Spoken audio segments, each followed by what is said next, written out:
It's the Sweat Fanatic here. I'm in my Good Health Sauna Corner Signature Series. Today we're going to talk about what to do if you have an infrared sauna and it's not working. So let's get into it. I field multiple questions, phone calls, texts, emails every single day about I have a sauna, it's not working.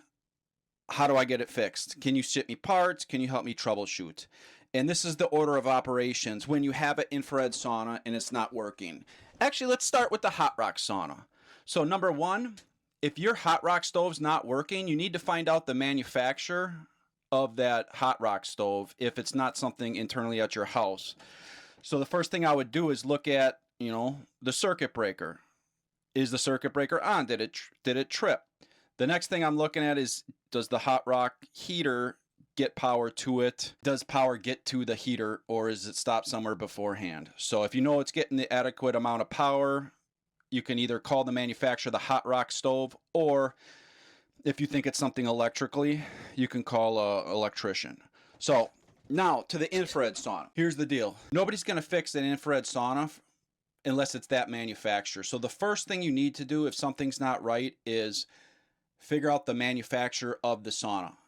And then if it's something as easy as you just moved the sauna and a heater's not working, but it did before you moved it, you most likely did not plug a heater in somewhere along the line. Something's unplugged.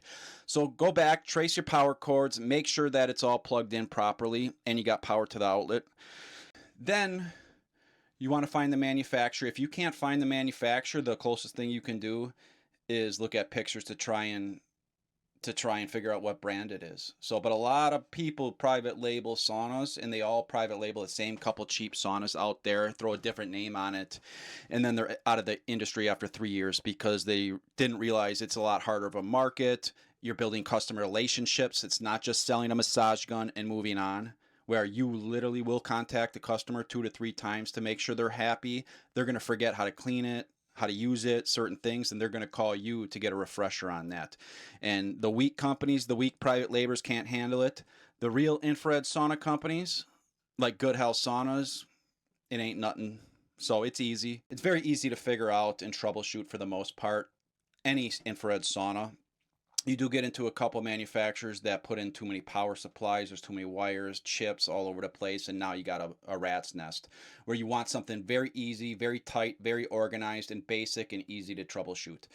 So if the control panel's not working, it's not a power issue, a heater's not working, it's not a power issue, then I'm going to go call the manufacturer of that infrared sauna to get information on it to help troubleshoot it. So if I call a competitor of a certain brand, they're not going to help you, but they are going to try and sell you an infrared sauna. They'll make it seem like it's so high priced to fix that ceramic heater that you're like, shoot, I should probably just buy my own. And then you end up buying their sauna. So if that's the way you want to go, that's the way you want to go. So past that, most infrared manufacturers put their brand on the control panel of the sauna and behind the sauna on the back wall towards the bottom or towards the top. You can find out who manufactured the sauna. You can get a model number, serial number, most likely. There are some shady companies out there that don't put their brand on it, and it's because they don't want you to remember who you bought it from when it doesn't work or something's wrong or they misled you. So make sure you go with a reputable company if you're looking at buying a brand new one. That plays a key role in the future of your sauna use at home in your infrared sauna. So that's the biggest thing. You want to find out the manufacturer of the sauna. You want to make sure it's not a power issue that you have at your house. And then you start troubleshooting with their good companies. We'll work with you on the phone, maybe send you videos, maybe send a FaceTime.